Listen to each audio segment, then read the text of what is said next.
Assalamualaikum warahmatullahi wabarakatuh. Perkenalkan, nama saya Ahmad Syafir Mubarak dengan NIM 18010253556. Pada video ini saya akan menjelaskan evaluasi pembelajaran dan simulasi evaluasi pembelajaran pada tema 4 subtema 1 pembelajaran 1 tentang keluarga. Pengertian evaluasi pembelajaran. Pengertian evaluasi pembelajaran secara umum adalah proses penentuan nilai tentang proses pembelajaran berdasarkan kriteria tertentu melalui kegiatan pengukuran dan penilaian. Untuk pengertian lainnya tentang evaluasi pembelajaran merupakan laporan akhir dari proses pembelajaran, khususnya laporan tentang kemajuan dan prestasi belajar siswa. Yang selanjutnya ada fungsi evaluasi pembelajaran. Yang pertama yaitu fungsi diagnostik.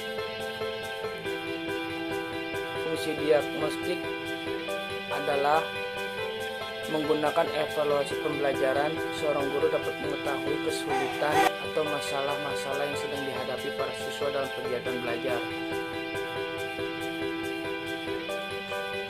Yang kedua adalah fungsi edukatif. Nah, pada fungsi edukatif ini, evaluasi merupakan subsistem dalam suatu sistem pendidikan yang bertujuan untuk mendapatkan informasi tentang keseluruhan sistem atau subsistem pendidikan. Yang ketiga yaitu fungsi kurikuler. Dengan melakukan evaluasi juga dapat menyediakan data dan informasi yang akurat dan berdaya guna bagi pengembangan kurikulum, seperti perencanaan, uji coba di lapangan, implementasi, dan revisi. Yang keempat yaitu fungsi institusional. Nah, kegiatan evaluasi juga berguna untuk mengumpulkan informasi yang akurat tentang input dan output pembelajaran di samping proses pembelajaran itu sendiri. Dengan adanya evaluasi dapat diketahui sejauh mana para siswa mengalami kemajuan dan proses belajar setelah mengalami proses pembelajaran. Yang kelima ada fungsi manajemen.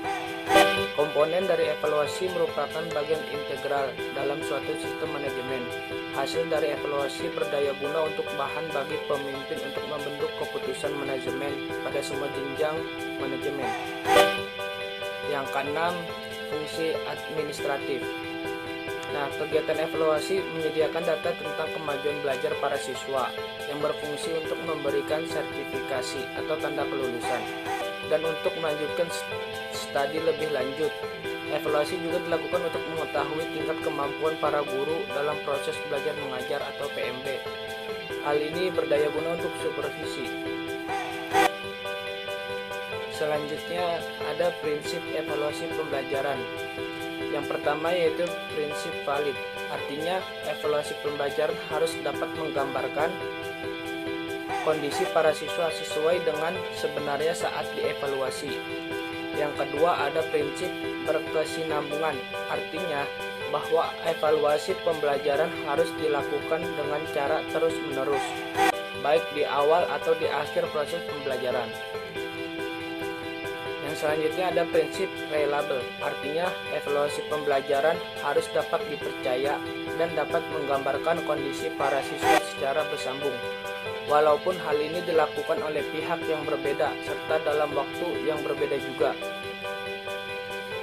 Selanjutnya prinsip menyeluruh. Artinya evaluasi pembelajaran harus dapat menghasilkan gambaran siswa secara menyeluruh, baik pada aspek kognitif, psikomotorik, dan aspek afektif. Yang selanjutnya ada prinsip objektif. Artinya evaluasi pembelajaran harus dapat menggambarkan kondisi para siswa apa adanya. Yang selanjutnya ada prinsip edukatif. Artinya evaluasi pembelajaran harus dapat memberikan dorongan dalam mendidik kepada para siswa agar para siswa lebih semangat dalam belajar.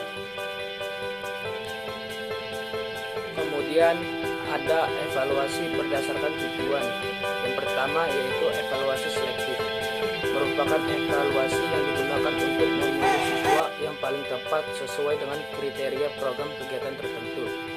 Yang kedua ada evaluasi diagnostik.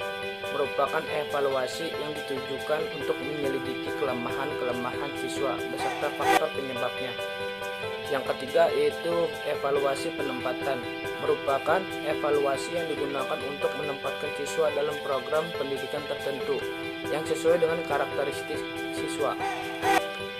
Yang keempat ada evaluasi formatif, merupakan evaluasi yang dilaksanakan untuk memperbaiki dan meningkatkan proses belajar mengajar atau PBM. Dan yang terakhir yang kelima yaitu ada evaluasi sumatif, merupakan evaluasi yang dilakukan untuk menentukan hasil dan kemajuan bekerja para siswa. Selanjutnya ada alat evaluasi pembelajaran. Nah, alat evaluasi pembelajaran ini terbagi menjadi dua. Yang pertama itu teknik tes dan teknik non-tes. Nah, teknik tes contohnya yaitu tertulis, lisan, perbuatan. Dan contoh dari teknik non-tes yaitu angket, wawancara, pengamatan, inventory, daftar cek. Nah, di sini saya akan mencontohkan simulasi evaluasi pembelajaran. Yang pertama pada mata pelajaran bahasa Indonesia. Nah, di sini siswa memperkenalkan anggota keluarganya di depan anggota keluarganya, lalu divideokan dan dikirim ke guru. Nah, kunci jawaban dari evaluasi pembelajaran pada mata pelajaran bahasa Indonesia, yang pertama yaitu mengucapkan salam pembuka, yang kedua menyebutkan nama diri, yang ketiga menyebutkan nama ayah, yang keempat menyebutkan nama ibu, dan yang kelima menyebutkan nama kakak atau adik jika ada. Nah, selanjutnya di sini ada rubrik penilaian bahasa Indonesia aspek, yaitu mempraktikkan cara memperkenalkan anggota keluarga inti. Jika peserta didik memenuhi 4 kriteria seperti mengucapkan salam, menyebutkan nama diri, menyebutkan nama ayah, dan menyebutkan nama ibu, serta lancar dalam perkenalan, maka mendapatkan nilai 4, yaitu sangat baik. Jika peserta didik hanya memenuhi 3 dari 4 kriteria, itu mendapatkan nilai 3, yaitu baik. Jika peserta didik hanya memenuhi 2 dari 4 kriteria, itu mendapatkan nilai 2, yaitu cukup. Dan jika peserta didik hanya memenuhi 1 dari 4 kriteria, itu sangat mendapatkan nilai 1, itu sangat tidak baik. Nah, contoh soal evaluasi pembelajaran yang kedua yaitu pada mata pelajaran PPKN. Contoh evaluasi ini berbentuk esai. Ada 5 soal. 1. Apa gambar lambang Pancasila pada sila ketiga? 2. Gambar kepala banteng merupakan lambang Pancasila pada sila ke-3.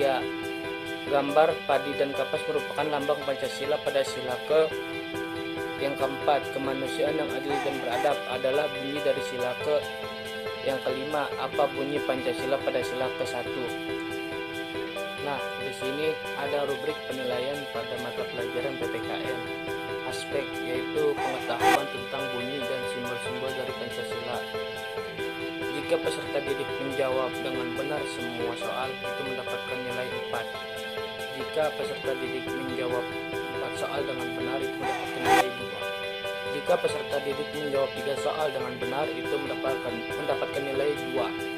Jika peserta didik hanya mampu menjawab 1 soal dengan benar, itu mendapatkan nilai 1.